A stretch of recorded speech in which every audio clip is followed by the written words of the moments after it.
there's another idea, another concept that comes to bear. And that is, number one, acceptance by God is met, on the other hand, with or by rejection by the world. Now, this is not pleasant, but this is something that is true, and we need to understand it. We need to accept it. If we are going to be accepted by our God, then simultaneously, if you will, we're going to be rejected by the world. That is a spiritual law of sorts. And we find this in the Scriptures. Look here back in 1 John 3 and verse 1 once more.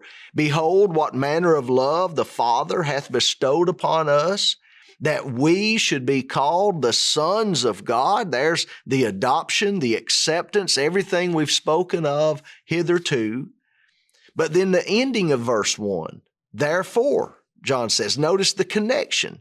Because of God's acceptance, therefore, the world knoweth us not, because it knew him not. Now, the way John states it there, it might appear rather mild.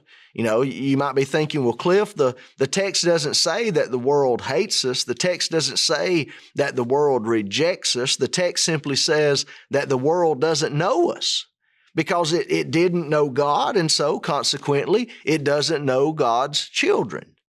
Well, that's true, but the ramifications and the true meaning of that statement, as we're going to see from other passages, the long and short of it is this: the world does hate us. The world does reject us as God's children. Stay in 1 John and even stay in chapter 3, and let's move down to verses 12 and 13. Not as Cain, John writes, who was of that wicked one and slew his brother. And why? Wherefore slew he him? And then John gives this answer. Because his own works were evil, and his brother's, Abel's, works were righteous. So what John does is he goes all the way back to nearly creation. He goes all the way back to Genesis chapter 4, Cain and Abel, the first brothers that we read about in biblical history. And yet Cain slew his brother Abel. We know that well from the account. But John tells us why. Because Cain's own works, the willful way that he approached God in worship, his works were evil. Abel, his brother's works, were righteous. And apparently there was that perhaps envy, we might say jealousy. At any rate, there was a hostility and enmity between Cain and Abel because of this fact. And so Cain rose up and he slew his brother Abel. Now, that's true historically, but the point for us living today, even in the New Testament age, is brought out in the next verse, verse 13. John adds, marvel not, my brethren. It should be no marvel to us in light of the Cain and Abel scenario. Marvel not, my brethren, if the world hate you.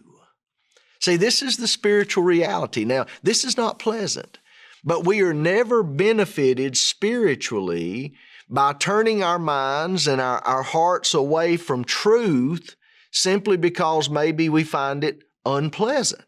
And so we need to grasp this, and we need to deal with this internally, as it were. And even more, we need to be teaching this to our children, because our children need to understand that if you want to grow up and be accepted by God, just know up front that you're going to be rejected by the world. This is just how it works. And it's really a small price.